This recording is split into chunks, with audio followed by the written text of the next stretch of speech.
Well,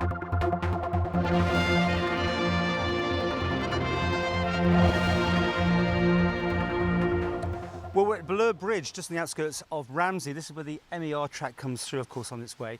And what has proved to be something of interest, concern possibly, for the department, Peter, on Certainly the state of what this bridge is like. Yes, the bridge is 115 years old and was well constructed when it was first put up, but has suffered the ravages of time and particularly the weather in its location. And I'm afraid it's long overdue now for some essential works. The examinations and the analysis we've carried out have shown a number of critical areas are now below their satisfactory level, so we have to do some work over the winter to repair that damage. Most of the bridges, I'm thinking of the lines, are mostly just what are called traditional sort of bridges, but this one is actually fully metal. Yes, it's a riveted early form of steel, and as you say, Paul, unusually for the MER, it's a metal bridge where most are masonry, local masonry. What the rationale was behind having a riveted metal bridge, we're not sure. Is this more difficult to sort out then? Metal bridges are easier to put up because you can prefabricate, and they're economical because they're relatively light. If the ground conditions are soft, then it's quite usual to use abutments with metal decks.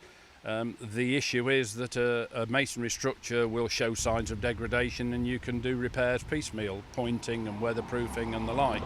The problem with the steel bridges we found here is that the corrosion's got underneath the paint and the bridge underneath is rotting away. As we've been seeing here, you taking this around, and most people would never even guess what's going on here because you don't really see it from anywhere, do you? No, it's well hidden. The glen's quite deep, it's 16 metres high. Which is 56 feet or thereabouts, and it's quite narrow, so it's quite a spectacular construction, but it's hidden under the trees and away from the public gaze. How long will this project take to complete? I mean, will you be open for next year's running of the trams? We have already been in discussion with a contractor ready to start following the Tynwald vote, and the plan is to do all the essential works on the top of the bridge in time to open in March 2015 as normal. Is that a tight timescale? It is a tight timescale. There are some risks to that, but we have analysed all of the programme.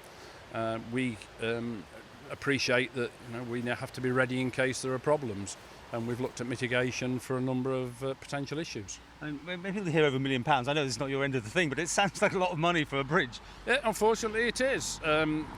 The money is going towards a number of fairly significant steel repairs, and that means putting up a huge scaffold that can support the workmen and all of their tools, and we'll have to very delicately change one piece of steel for another and rivets for bolts and so on.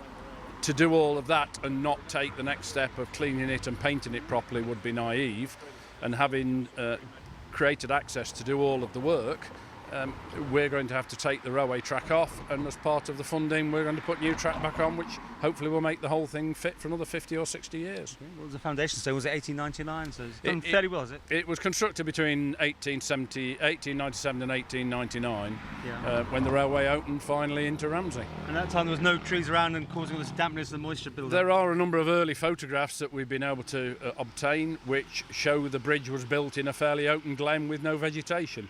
And the vegetation that sprung up over that time is part of the cause of the problem. Okay. Well, we'll be hopefully coming back as the project goes along and sees how it's all going. Yeah, we welcome you back, and it will be interesting to see how we go.